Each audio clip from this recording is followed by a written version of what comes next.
There is not a liberal America and a conservative America. There is the United States of America. The pundits like to slice and dice our country into red states and blue states. Red states for Republicans, blue states for Democrats. But I've got news for them too. We worship an awesome God in the blue states, and we don't like federal agents poking around in our libraries in the red states. We coach Little League in the blue states, and yes, we've got some gay friends in the red states. People don't expect government to solve all their problems, but they sense deep in their bones that with just a slight change in priorities, we can make sure that every child in America has a decent shot at life, and that the doors of opportunity remain open to all. For alongside our famous individualism, there's another ingredient in the American saga, a belief that we're all connected as one people. If there's a senior citizen somewhere who can't pay for their prescription drugs and having to choose between medicine and the rent, that makes my life poorer, even if it's not my grandparent. When we send our young men and women into harm's way, we have a solemn obligation not to fudge the numbers or shade the truth about why they are going, to care for their families while they're gone, to tend to the soldiers upon their return, and to never, ever go to war without enough troops to win the war, secure the peace, and earn the respect of the world. First of all, good speech, right? Who was that guy? Yeah, and that's the second point I was going to. And man, have we all gotten older. But I remember that speech. I was covering it at the time, and there was a run-up. They say, oh, wait, everybody said the day before, but it's inside baseball. You're in the convention. They say, oh, wait till you hear this guy. Have you heard him before? And I had seen one of those. And at the end of it, everyone said, damn, when's this guy going to run, right? Everybody. He stole the convention. But Andrew said it. What happened to that guy? You could tell he wanted to be there. Now you look, and there's this resignation or fatigue that's attached to him that's saying, how much more of this do I have to deal with? Unfair? Well, it's the American way in terms of politics. You would be resigned as well if you knew that absolutely nothing you did.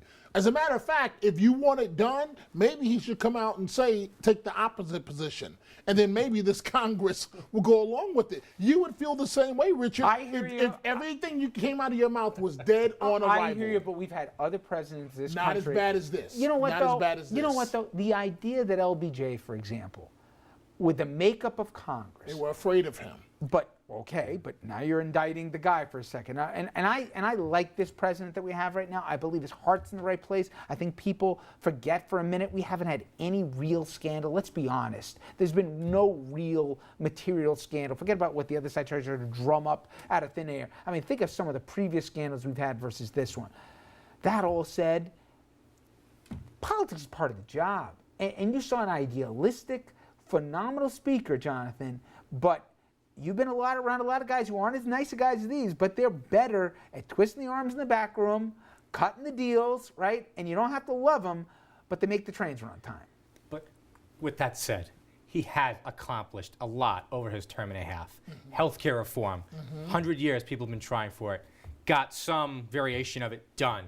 The stimulus, which saved jobs locally and helped plug budget gaps for every state in the union, red or blue, getting us out of 2 wars. I mean, GM doing better, even though we have this recall. Bin Laden dead. I mean, decimating Al-Qaeda, funding the Iron Dome that the Israelis every second, are thanking as missiles get intercepted midair. But just use that last one as an example. He did that. But you ask Israel right now, what do you think of this president?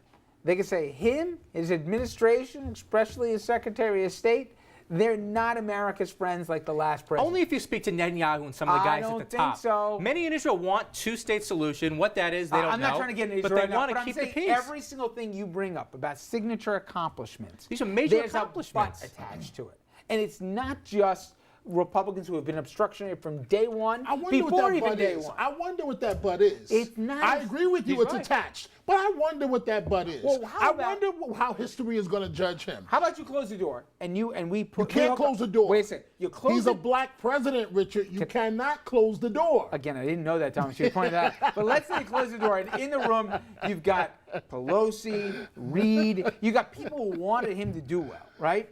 And you hook him up to lie detector, and you say, is this the president you thought you were getting 6 years ago?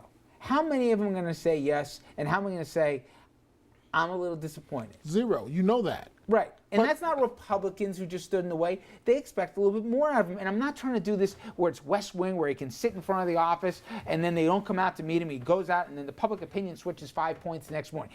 I know this isn't made for TV. But there is an element where it's politics. That's part of this. And he has the ability to connect with the American public, as he proved 6 years ago, and even before that 10 years ago, that few people in my lifetime have had. And he seemed to throw in the towel too fast, that they got in the way of stuff. He'd have his signature moments, but he wasn't going to play the game. You got to play the game. I think you're putting him in a no-win box when you describe him that way. Because, I mean, I look at that speech and I keep thinking of the red America and the blue America were the United States of America. And he used that in the 2008 campaign as well. And to me, that's his biggest failure as president, that the divide has sharpened as opposed to him being able to remove that divide. But you're then talking about politics and bare knuckles and making sure that you get the votes by whatever means necessary. That doesn't bridge that divide. That only makes that divide worse. You can make the argument that healthcare, which he actually did push through because he couldn't get the votes, made that divide worse. It made the red state, blue state separation in this country But I'd more only say to significant. that point, I think it's an excellent one that you make, Andrew. But the biggest failure of healthcare, of Obamacare, to my point, is he's actually done the hardest part. He still hasn't sold the success of it. When's the last time we've seen Americans whose lives have materially changed, and there are millions of them that have been changed for the first time having health care, the people with pre-existing conditions right now, the kids that would have been thrown off the policies that didn't have it, the people for the first time that don't have to just go to the ER. They're real American stories. And this is the communication president? He didn't sell it. Bill Clinton, whatever you think of him, we know these people's names by now. Right? But they are selling it in certain parts of the country, in certain come on, districts. Jonathan. There are some states where they can't sell Democrats it. are running from the issue like it's the Ebola virus. You're only I mean, hearing that in these competitive states where they're doing that. Richard, These other I know districts, you they're got to not. move on, but I want to ask you a question. Why do you think he was elected? because people thought that this was a historic moment and they wanted to be part of it. See, because having done this for 30 years, to break it down to the rawest terms, I think he was elected because he was good looking and that could appeal to whites and blacks, and because he had the gift of gab, he could deliver one of the best speeches in America. That's why he was elected. And so he sold us, like every politician, he sold us a bill of goods. That, and I'm as cynical as you about stuff, but I think you're missing the one part that we all felt that night, even Republicans felt, even McCain felt it. We wanted to be in a better place than we were. We did. And in 2008, we were tired as a country. We were tired of wars. We were tired of being on the wrong side about a lot of stuff, about why we were there, about a lot of things. And he presented the better side of what we could be. So I know people who didn't vote for him that night, but said, I hope this guy does good. Now, maybe they weren't Mitch McConnell. Maybe there weren't other guys who already were figuring out before he even stepped into office how they were going to get rid of him in 4 years, and it didn't work. But America was willing to follow. And he tried, but I think he stopped after a certain point with how hard it was. Can I prove it? No. But I do think when you see that guy, and as Andrew said, who is that guy? Where did he go? I don't think it's unfair. Anyway, I have a feeling we'll come back to it. We'll be right back with some local politics right after this. Stay with us.